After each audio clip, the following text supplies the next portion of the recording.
बिस्मिल्लाहिर्रहमानिर्रहीम। अस्सलाम वालेकुम viewers. Distributed database management system series के साथ मैं हूं Mohammad Safdar Dogar.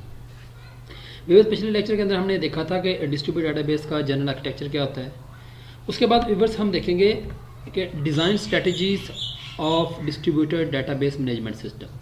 Viewers, database management system या डिस्ट्रीब्यूटेड डेटाबेस मैनेजमेंट सिस्टम में इसकी डिज़ाइन स्ट्रेटजीज क्या होती हैं और उनको हम कितनी टाइप में फर्दर डिवाइड कर सकते हैं। तो देखते हैं जी।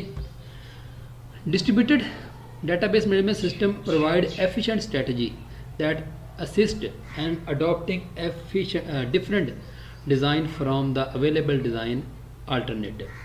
The design strategies are mainly classified into two strategy. Number 1 है जी व्यूअर्स रेप्लिकेशन और नंबर 2 है फ्रेगमेंटेशन। आगे व्यूअर्स फ्रेगमेंटेशन को हमने दो फर्दर टाइप में डिवाइड करते हैं, वर्टिकल फ्रेगमेंटेशन है एंड हॉरिजॉन्टल फ्रेगमेंटेशन। व्यूअर्स, आगे वाले चंद लेक्चर के अंदर हम रेप्लिकेशन को डिटेल के साथ डिस्कस करेंगे। उसके बाद हम फ्रेगमेंटेशन को डिटेल के साथ डिस्कस करेंगे। फिर फ्रेगमेंटेशन की दो टाइप्स, यानी कि किसी भी टेबल को वर्टिकली फ्रेगमेंट कैसे करेंगे और उसको हॉरिजॉन्टली फ्रेगमेंट हम कैसे करेंगे।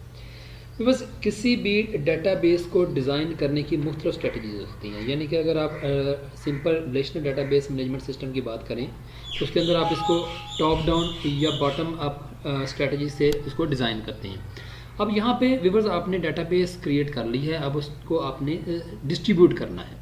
तो उसके लिए आपको कौन सी स्ट्रेटजी है ना वो सूटेबल है। तो व्यूअर्स, अगर आप किसी डेटाबेस की एक कॉपी या दो कॉपी या तीन कॉपी को जिसके अंदर सेम डाटा हो और उसको मुख्तलिफ लोकेशन के अंदर डिस्ट्रीब्यूट कर दें तो उसे हम जो है ना कहते हैं रेप्लिकेशन कहते हैं। बट अगर व्यूअर्स किसी भी टेबल को हम समझ लें डिवाइड कर दें, अब डिवाइड करने के व्यूअर्स दो तरीकाकार हैं। उसको हम वर्टिकली कैसे डिवाइड करेंगे और हॉरिजॉन्टली कैसे डिवाइड करेंगे। वर्टिकली डिवाइडेशन के लिए हमें व्यूअर्स नॉर्मलाइजेशन के स्ट्रॉन्ग कंसेप्ट हमारे होने चाहिए।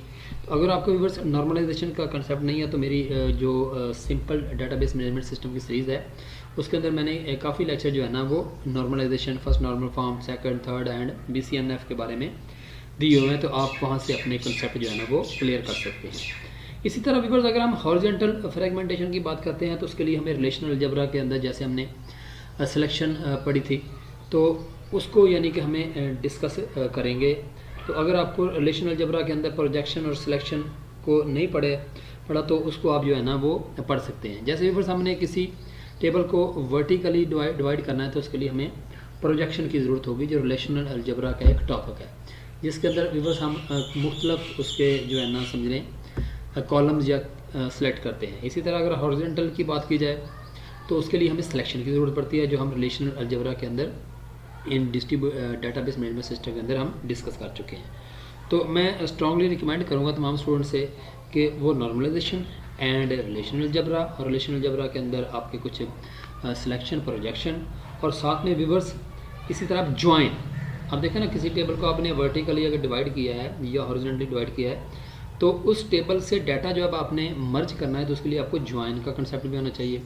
तो आप ज्वाइन का कंसेप्ट भी आपका साथ साथ जो है ना वो होना चाहिए, जो आपके समझ लें कि मैं सिंपल डेटाबेस मैनेजमेंट सिस्टम के कोर्स के अंदर डिस्कस कर चुका हूँ। अगर किसी स्टूडेंट को उन चीज़ों की नहीं समझ आई उन टॉपिक की तो वो मेरी वीडियो देख के उनको कवर कर सकते हैं। तो व्यूअर्स आज के लेक्चर को यही एंड करते हैं। नेक्स्ट लेक्चर के अंदर हम पहले रेप्लिकेशन को डिटेल के साथ देखेंगे, उसके बाद हम फ्रेगमेंटेशन पे डिस्कस करेंगे। तो नेक्स्ट लेक्चर तक बाय, ओके, अल्लाह।